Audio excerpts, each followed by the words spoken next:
So we're looking up in the canopy of a red pine plantation, and tomorrow a logger is coming to walk the property and mark the trees, because this is going to have a thinning, and it's had several thinnings in the past.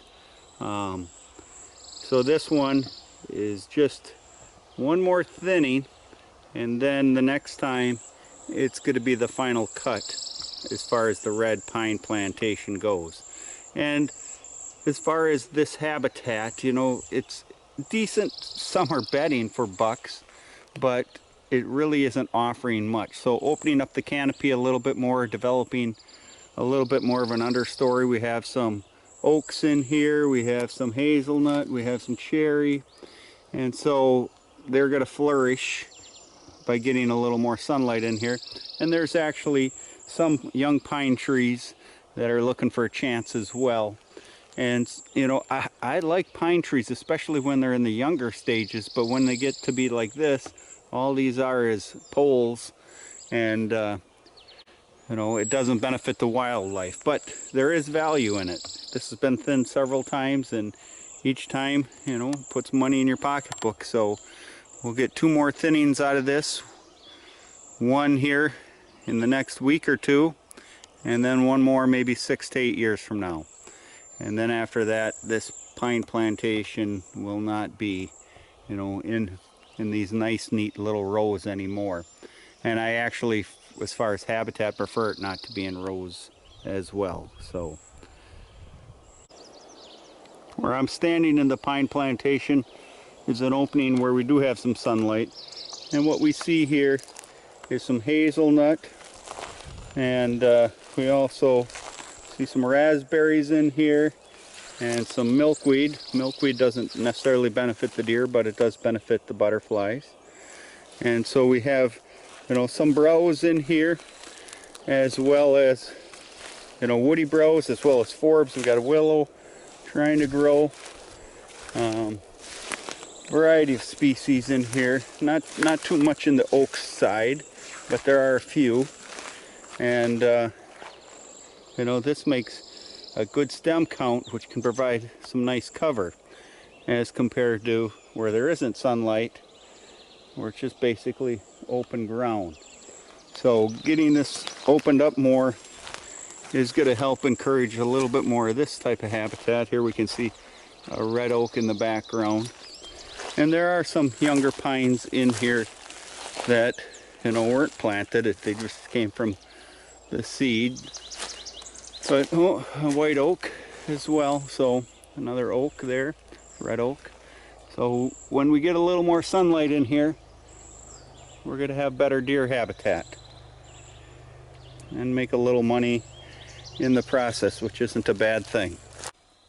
So we just finished marking trees. That's what the blue paint is on these trees, and what that indicates is for the cutting crew or the loggers to remove those trees. And with this part of the property, it's had several thinnings already. So this one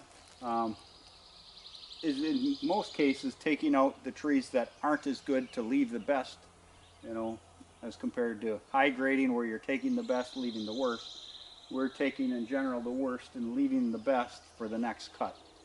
And so we've got this area, this stage.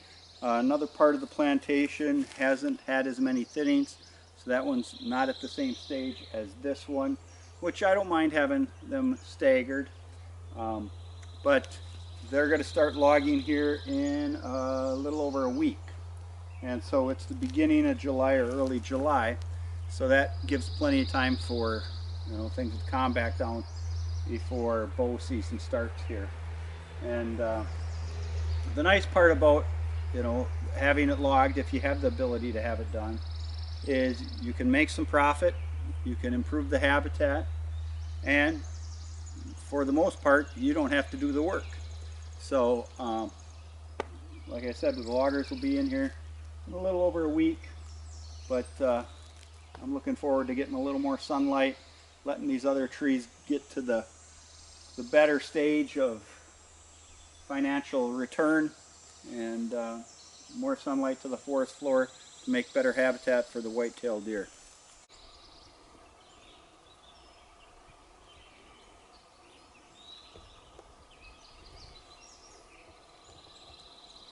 I'm standing in a red pine plantation, and this one's getting a thinning. It's had a thinning before, and you know, the original thinning, they just took out a row on, they left 2 rows and took out a row. That gives equipment some space to come back in here and then pick trees individually. And so you can see back here, here's a tree that's been marked that's going to go. And why is this tree going? Because it is a split tree, you know, and so it's not a high value tree, versus like this one is going to grow into a better tree. Same with this one over here. This one here is a runt, and so that one's going to go. And so when it comes to these thinnings, to get the most profit, sometimes isn't giving you the most profit on that cutting, it's planning for the next cutting. And that's what's happening here.